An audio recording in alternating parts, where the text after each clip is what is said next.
Hi, everyone. Welcome. Thanks so much for joining today for our session on digital skills for job seekers. Today, we'll be talking about how to get your resume to a human. Our presenter today is Polo Valdovinos, and he's joining us from Seedlesson, which is a local organization that supports community members with reading, digital, and work literacy. My name is Miriam Meadow from Oakland Public Library. I'll drop a couple of links in the chat that shares the resources that the library has for job seekers. Polo, thank you so much for being here today. Hi, everyone. Thank you, Miriam. So today we'll be covering the process of how to actually improve your chances of getting your resume to a real person. As you follow along, if you go to seedlesson.com, you'll find a lesson on this same topic, getting your resume to a human, code E101. So go ahead and go in there if you want to follow along. There'll also be links to the different resources that I'll be covering today. The very first one is just a survey that, again, will help us better tailor these presentations to your needs, both for this one and one which is coming up next week, same time. Okay. All right, so first let's start off with what we're talking about. What is the first thing you're going to deal with before you actually get to that human? And so that's a piece of software known as an applicant tracking system. And so a lot of conversation has been happening around, well, what do these systems do now with AI? How much do I have to modify my resume in order to get through there? And so we're going to go today and demystify some things and see what these systems actually look like. But they've been around for at least 14, 15 years. I found a demo of an old system and they pretty much all work the same. There's just some things that have been added to these kinds of systems that we just need to adapt a little bit more for. So an applicant tracking system is going to store your application itself, the resume, and some data about that resume, which is what we're going to be covering today. And so there's a couple of steps. And let me show you this quick video. Hopefully the audio works. And it'll talk a little bit more about how the process actually works with these systems.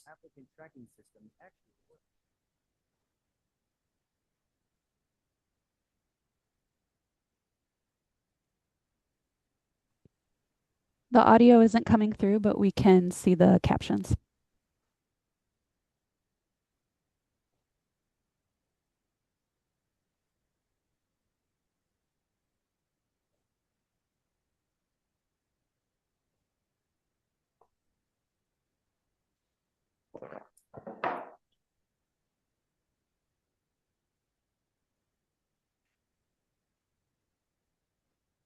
Okay, so the rest of the steps are pretty straightforward, but this is exactly what we're going to be focusing on, is how to improve this matching part of the ATS process. Let's see what else it tells us here. Okay, the rest of it is going to be different depending on each platform. So again, the way these systems work is they'll read your resume, they'll parse the information that's in there and extract it so that it shows up into these systems with your name, your contact information. And what we're really concerned about is the score. And so here's a screenshot of what a hiring recruiting manager is going to see after you apply. So again, pretty straightforward. This particular software system has their own proprietary AI tool that will score the resume. These things are adjusted based on the employer's preferences. We can't hear audio. Let's see. Are you not hearing any audio at all, Miriam? We can Sorry. hear your audio. It was the video audio that we could not hear. Okay. And I see here that, okay, the audio didn't come through for the video because of the headphones. Okay. All right. I made sure there's some specifics on, you have to have the desktop version of Zoom to hear audio, but it looks like there's something else to get it. Thank you for that. I'll check that out for next time. So on this screen, which is pretty typical across any sort of system, this is what a hiring manager is actually going to see. So you submitted it, you've uploaded it. It's parsed your information. That system already has the actual job, and it's just going to compare what the job is about with what's on your resume and look for some sorts of things on scoring. There's all sorts of other things besides the job description itself that's going to be unique with each of these systems. It might be looking at spelling errors. It might be looking at language level. There's all sorts of different things that each system is going to be a little bit different, but most of the score is going to be based on how much of what's in your resume that's important is actually matching up with the job itself. Okay. So here's another video that the audio is not going to come through, but let's see. Let me.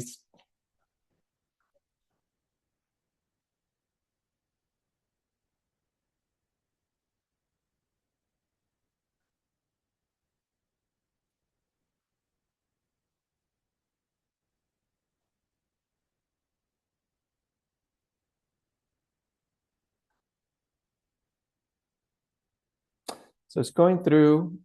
This is exactly what they'll see. They'll get these scores.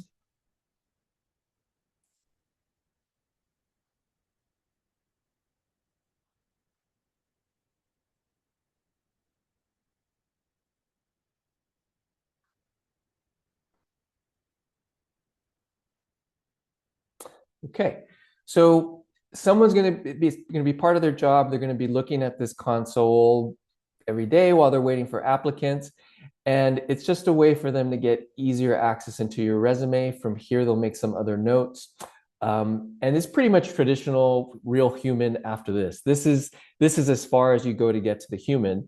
But they may have stopped when they see a score of, let's say, 50 on yours, and say, okay, I'm not going to even click.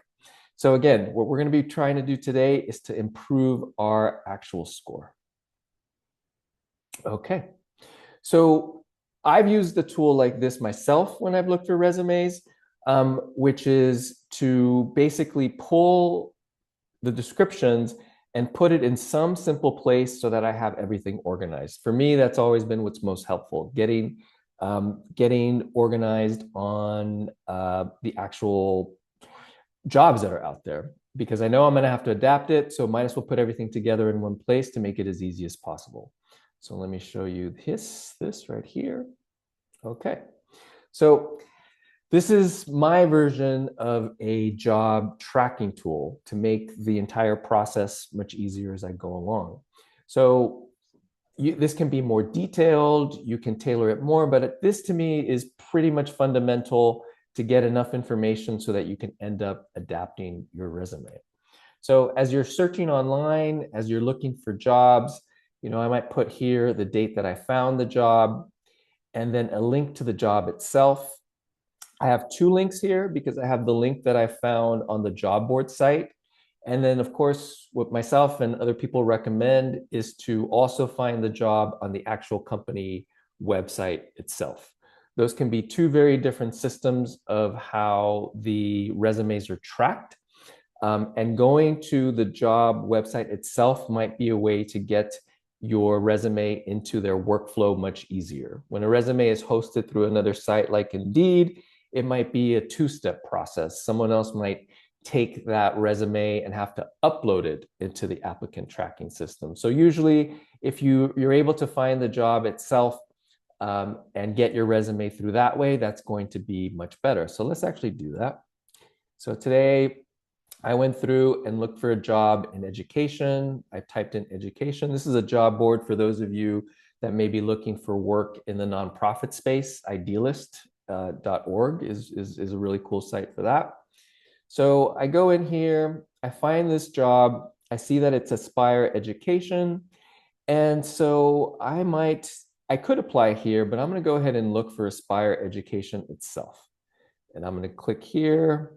I'm going to find their website. And this is always a tricky thing, which is they have so many different ways of figuring out how to join, how to actually, not all of them say careers, not all of them say jobs. In this case, they have it titled as Join the Cause. I'm going to go here and click Join the Cause. And let's see what else. Join the team. All right. Not the easiest one to get through. And for me, what I'm actually doing is I might dedicate a whole day to just fill out my job tracker so that I'm organizing my process and steps. Next week, we're going to go deeper into how you might organize the overall process. But you might say to yourself, you know what? On Mondays, all I'm going to do is pull out the information from the jobs that I'm interested in, the ones that I've already gone through. So before you even adapt your resume, you're just organizing the information that's already out there. So you take this job post. In this case, it looks a little bit different. Copy this, go back, and then I went ahead and copy pasted it here. Okay, so that's all step one. And so you might go through again every day. You're going through, let me find another job. You might go here, or I'm sorry, you'll go here, put in the date that you found it, go back to one of your job board sites, and again, do this process of finding a job, getting the job description, and putting it into your job tracker. So you might end up, let's say if this is a process that you do on Monday, you might end up with 10 different jobs. And all you've done is this process of storing the name, storing the link, storing the job title and description. So before we even do any adapting, before we run all over the place, this is the first step that for me has worked really well in getting organized. And it's been successful for me in finding a job, in just feeling more organized about my job search, not getting lost or forgetting to apply for something. So this is all step one. All right. Okay, so let's say you finished, you've updated your job tracker, you've found jobs, you've put them into that system. So now we're going to compare it to the resume and look at what is it about these job scoring tools and how they're figuring out what they're going to look for. How do they actually end up with that score? And I do notice right here, one of the questions that came up was if the systems figure out if AI is being used as part of the scoring. Newer systems, yes. There's a couple of actual platforms, and we don't usually know what the platforms are. I mean, I think like the biggest platform, most popular one that showed up was Workday. There's a bunch of other providers now that are offering other tools. And so, yes, they will probably have some sort of scoring tool that says this candidate scored a 90, an 87 because we suspected some sort of AI.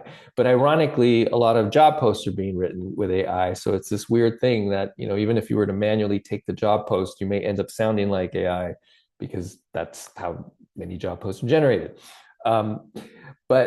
But overall, that shouldn't affect your score as much as the qualifications you have for the job. Okay.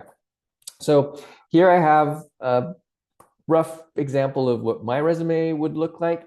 And again, just a couple of details in making this process of adapting your resume and getting to that human a little bit easier. It's going to be based on having a simple format. So I have here like a really, really simple format. I based this on some research I did with actual recruiters.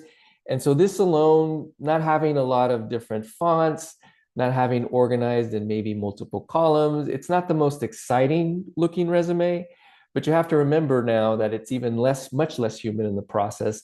This is all just going to be a file that gets loaded into that system that we looked at, the applicant tracking system, and there's just going to be extracted files. So we're just making it easier for those systems to get data. This is even a change that I made before. I used to have a much more organized way of putting my name in there, but now I just keep it really simple because one of the first things these applicant systems are going to do is going to look at it and say, okay, this is Apollonio, he's from El Cerrito, here's his email address. So again, in this case, I'm just making it as easy as possible to get this resume into the system. And then these pieces right here, again, the way I have it all laid out, the summary is going to be maybe the thing that you end up updating in your resume the most.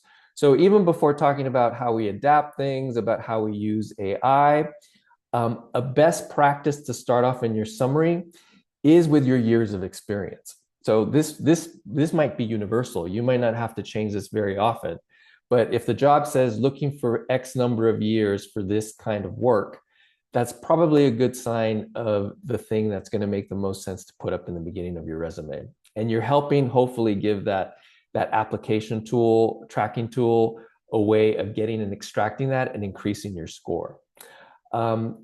In that summary, try to be as specific as possible with quantitative information. So numbers about the things that you did. It isn't maybe, I I taught several classes. I taught this number of classes.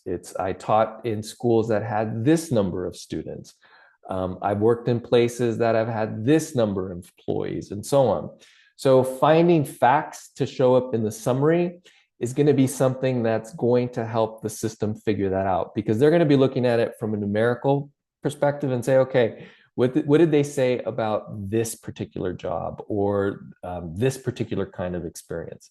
So I'm putting that into the summary, and I might have 5 different resumes and all my professional experience might be identical, but it's the summary that might be the only thing that I adapt along with the cover letter.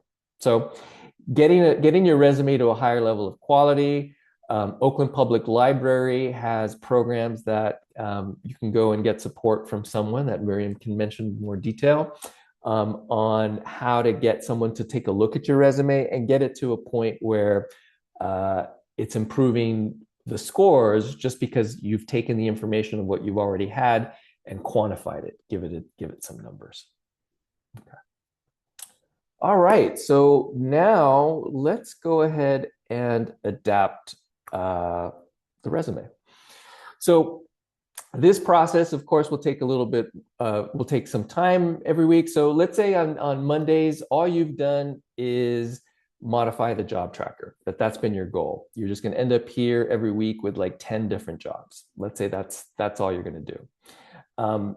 And so maybe on Tuesday, your job becomes to adapt the resumes that you need to adapt. You may not have to adapt all of them. You may end up with just 3 different resumes. For me in education, I might be looking for a job teaching, or I might be looking for a job managing a program. So 2 very different things, and that I feel I'm qualified for. And so I may already have 2 different resumes that are tailored for that. But let's focus more on seeing if there's anything else that we can do to the resume in general. So let me go ahead and pull up AI. Okay. All right. So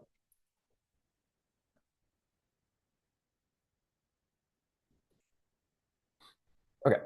So here is my AI prompt that I've come up with. And it's basically going to involve me putting in this request. I am attaching my resume and job posts, use clear and short statements. Tell me, what does the employer want? What true skills in my resume match the job? How can I make my summary clearer? What words from the job post may fit my resume? What is my estimated ATS score? So it's very, very variable, but this is just something I added to the prompt as a way to figure out, okay, well, what could my score be in one of these ATS systems? Like, where would I end up ranking? And then finally, what changes may improve the score? So my process for this prompt using AI is to first copy this in. Next, go to my job tracker. Copy that in.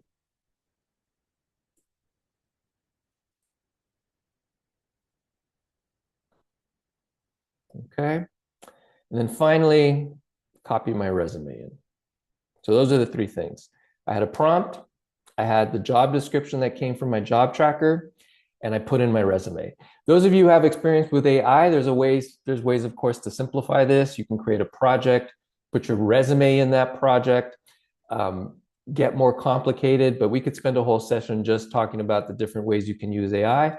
This is a really basic one that you can just repeat and just save a lot of time and really get a look at what are the changes you need to make into your resume. So again, the AI prompt went in there, the job description that I pulled from the job tracker, and my resume itself. All right, so let's see what it tells me. So number 1 is going to help me some analysis. It's going to tell me what my real skills match are. it's pointing out some weaker things, which is that this job in particular is working with elementary school children. I have experience mainly with adults and young folk. There's family communication. So not necessarily something that I won't be qualified for, but just definitely something that I maybe need to be aware of. Or maybe it's information that's going to help me if I make it to an actual interview process. Okay. All right. So this is the part of this feedback prompt that's more important, which is telling me where I can improve the summary. And so it mentioned here, oh, I might want to put the fact that I'm bilingual at the top, which I think I had in this resume at the bottom. So this is suggestion number one. And maybe what I end up after coming out of this process is just with two resumes. I find a way to maybe edit this so that it meets a lot of different criteria. But if I was trying for just beginning in this process and getting to the point of having multiple resumes, and again, just seeing like, how far will I get into this process? What are the chances that I'm going to make it through the ATS system and it's flagging?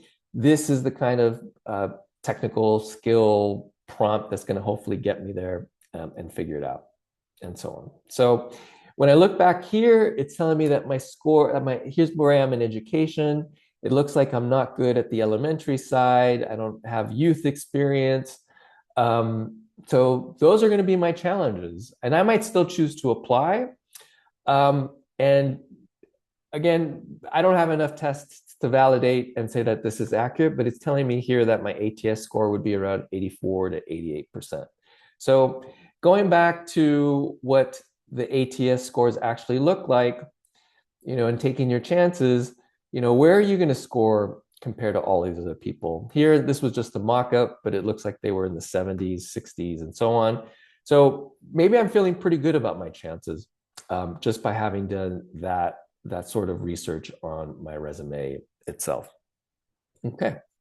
So with a score like that, I might just decide and say, you know what, this resume, my general resume, or let's say it's program. Okay, like I said before, I have two different resumes. I have one for programs, I have one for teaching. So my program one, I'm going to be just fine. And so let me go back here and do something extra to my job tracker tool and add another column and say resume.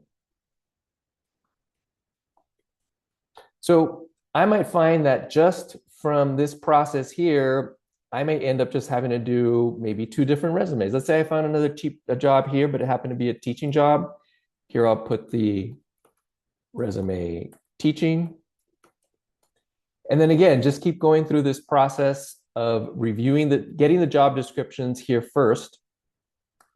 All in maybe one step, one process. Of course, you can keep doing this in multiple days. Maybe in the morning you're setting this up, and then in the afternoon you're adapting your resume. And the following stage in your process is going to these portals that you already saved the link to and uploading and completing that resume application process. So that has been the process that I've used to keep this organized. And again, you might go through this and find this amazing, wonderful job, but it requires something more unique to your resume. So in that case, you might create a third resume option, and it may be resume awesome job, whatever that title is, whatever that company is, and so on. So out of this process of starting off with the descriptions of the jobs, you might find yourself having to create an additional resume in order to, again, improve your chances of making it through that process. So, okay. All right. One last thing. So we didn't touch on it in this session, but just going over through what the application process looks through nowadays. So your application process gets received by an ATS system. You'll receive some sort of confirmation email. There'll be some sort of initial screening that's happening in the system itself. The resume is being extracted. It's being matched. A recruiter might say, okay, a human's looked at it and said, you know what, in this ATS system, I'm going to mark off Polo as being ready for the next stage. But the next stage nowadays is probably not a human yet. Even though a human, you got it to the human, the next stage might be a cognitive skills test. It could be something like a 50-question quiz that's just about you figuring out how to sort information and how to find information. And so these are more and more common. I've also seen, I haven't met anyone who's gone through this, but an AI interview where you're being interviewed by a chatbot. So again, these things are changing every day. I know my husband, he had to go through an interview that involved him just being recorded. It wasn't an AI chatbot, but it was a series of questions that he had to record himself, and then that got sent off and reviewed by someone else. So a lot of changes are happening with AI, but not really in this first part of the process, other than that score. More and more AI is being incorporated so that an HR person is spending as little time with us to talk to us and find out as much about us and then get tools. So there's a lot of back and forth between submitting information and speaking and then having an AI analyze it. So all these things nowadays are more hurdles to get through. But the first thing is making sure that our resumes meet most of what that employer wants for their candidates. So anyway, okay, so we made it just on the 30 minutes for the presentation side. And unless there's anything else in the chat for us that makes sense to discuss online, I think we're ready to move on to any questions that you all have.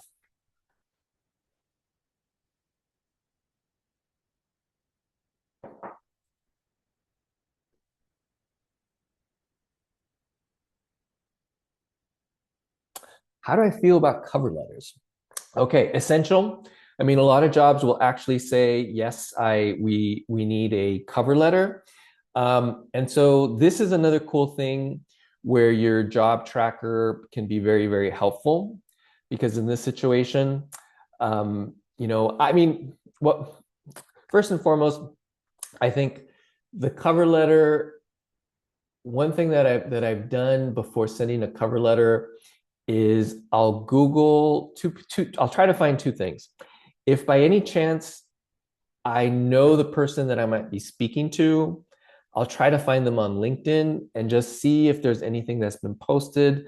Plus, I'll look for the actual company and see if there's something there to personalize it. Just find one little element. It can be anything. It can be that they're expanding to another place or so on. Just anything that can show the recruiter that I've taken the actual real step of finding something more about them. So that would be, even before we end up with a real generic one, that would be it. So now the cover letter itself, because I have my job tracking tool, I can go ahead and go back when I actually make my resume. And let's say, okay, let's say this is my program resume. So now I'm going to go ahead and get to the process of sending out and making the cover letter. I'm going to click make a copy. And this time I'm going to name it as the one I want to apply to, Aspire. Okay. All right. Go back to my AI. Do a new chat. So here's my job description. Make a cover letter. Include that I know the program is just for the summer. Include that I admire the program has been around for more than 20 years.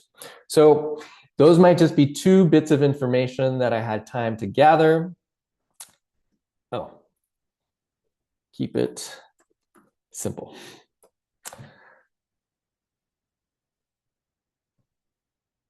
Okay, so with the AI, again, if you have this organized in a project folder, if it has your resume information, it's doing a mix of what's actually in my resume, so keeping it humanized. Some things that you want to look for. I mean, I noticed some things too. Every paragraph is starting with I, so that's the quality of the AI writing. I'll still want to do some more editing, but as you can see, it actually did a pretty good job. Included that let's see, admire the program, the CRB. So you'll want to manually go through this, but I think I got to a pretty decent place It doesn't sound too AI focused. And I think I was pretty honest about, I did the manual research of finding out what I liked about the program. That's good for you as well. Just what is it? Why would you even want to work there? Is something that you can ask yourself and put that in the prompt. Include that I want to work there because I've always wanted to develop programs. I don't, and maybe address some of the things that came out of the research in the prompt, which is, although I do not have extensive experience working with youth, I believe a lot of my skills and I'm adaptable and so on. So use these different elements to put it into your prompt. So some manual work, but you get a pretty decent cover letter out of this. Another question, should the summary always be bulleted or is paragraph text okay? I think paragraph text is fine. I went ahead with a bullet just because I did get convinced that anything that I can do to make it easier to get into these systems is if I have to choose between two different things to tweak, getting it more easily into the system, that's probably what I'm going to do. But a paragraph is totally fine. The most important thing is the information that you have in there.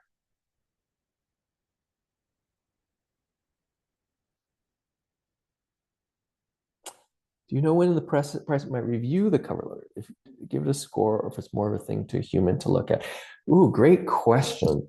From all of the different consoles that I've seen, I think cover letter is probably going to be weighted pretty small. Something I think that's more interesting than the cover letter that I found in my research into how it looks like on the recruiter side is that in these information systems, the recruiter may put up a question that, it's like, okay, so do you enjoy working with young people in education programs? Like that might be the question. More importantly is to not answer it with just a simple yes, no question. Like what the recruiter will actually probably do is when they set up their own system, the recruiters say, okay, they'll have a lot of boilerplate, a lot of standard things into their actual resume description.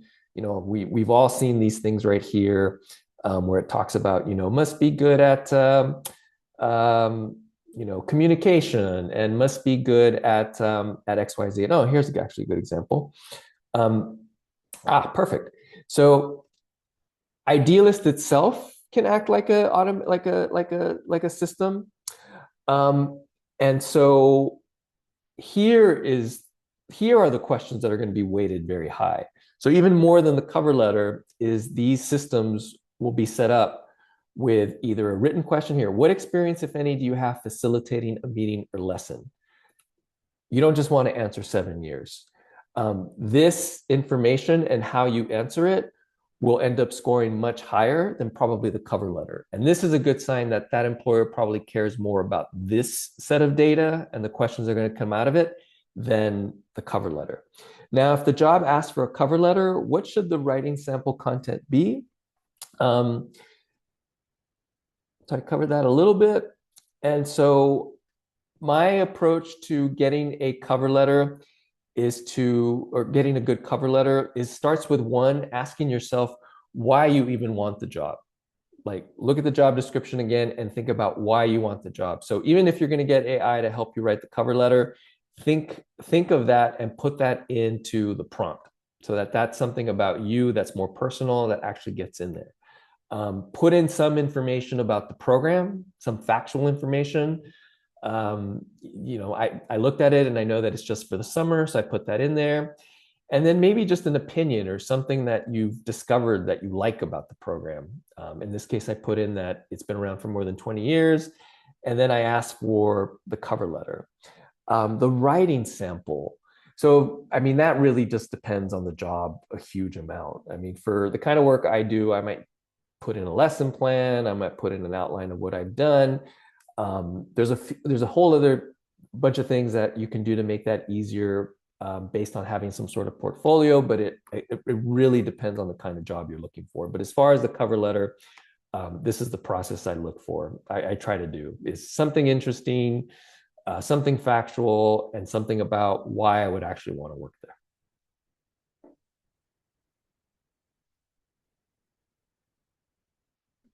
Okay. Any other questions? And then let's see if there's anything here in the survey results. Okay. All right, only a third of you adapt so far that responded. Um, adapt your resume to the job. Let's see. All right, how many people adapt the resume to the job? Okay, most of you adapt it to the job. Let's see, about 1 to 5 jobs have been applied in the last 3 months. Some of you applied over about 6 to 20. How many jobs you applied to every week? 1 to 5. And then the kinds of, okay, thank you for this, by the way. This is going to be very helpful for our last session. So for this last session, part of what we're going to try to do is see here that 1 to 5 jobs a week. We're going to see if with enough different tools, we can get that job search process to go up. Again, what we covered today as helpful for us to adapt our resumes was this job tracking document that has this information. This is going to help us generate the cover letters. This is going to help us organize and adapt more jobs in 1 week. So we'll see if we can help you all of us, get the job application number higher. Let's see if we can do that. Let's see what other questions we have. Do these programs also downgrade a resume if they determine it was written with AI? As far as I can tell, that is probably going to happen manually. Because when you look at how the scores work, someone's going to get a dashboard of what your resume looks like to them, and they're going to get some sort of score like this match, and they're going to end up um, going into, and let's see if this one shows you. Yeah. So they're going to go from looking at the snapshot of all of your candidates and then drilling down into the resume itself. And let's say even if you score a 90%, more than likely you're going to get dinged by a human that's going to be like, okay, this is just nonsense. So, and I think a lot of us use AI a lot, but it really, you got to go through it, humanize it, read it yourself, read it out loud, and that's your first step. But I think the dinging will probably happen more likely from a human.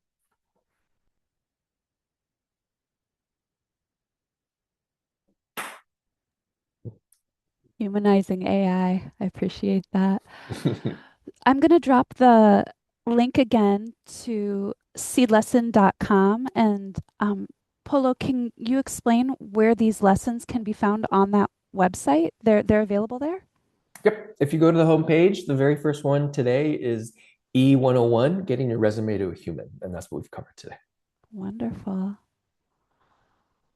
there any last questions coming through? Are there common AI isms to look out for that we should fix, edit with having help our resume? He says, make you feel like great. It's gotten better and better. I think, man, what other, it's so weird. I mean, in the early days, it was always very obvious. And I think everything started kind of looking the same. My best recommendation, I mean, I'll write something even if I'm not happy with it and use that as a starting point. Or once I get something back from AI that I actually like, again, this it's more than we have enough time to do. But if you can organize your prompts into a folder, and in that folder include your reference cover letter, that will hopefully improve the quality of your future cover letters. So for example, I created a resume here, and if I added the cover letter to this and then added it to my AI project, this would hopefully keep improving all future cover letters. So that's probably the best strategy. Yes, don't use phrases like weave a tapestry. Wonderful. Yeah, if you don't use it yourself, don't use it. If you do use tapestry, why not? Just make sure you use it in the interviews as well. But yeah, weave a trap. I haven't heard that one, but that sounds like AI to me.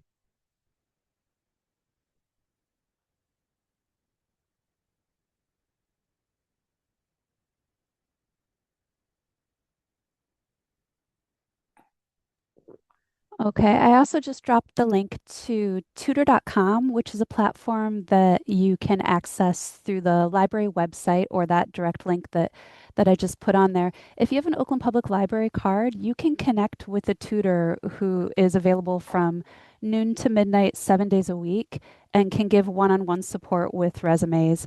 They also offer a resume review service, so you could send the job description and the resume that you've tailored to that job, and they will turn around and give you feedback within 12 hours. So that's a little additional support available through the library.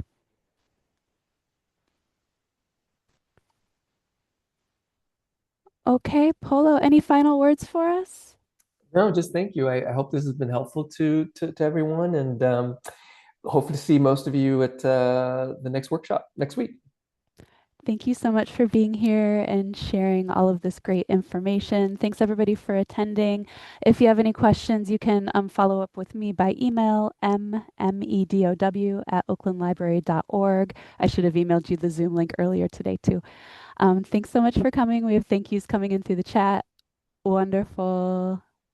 Have a great day. Thanks everybody. Bye. Have a great Thank one. Bye you. bye. Very welcome. Take care.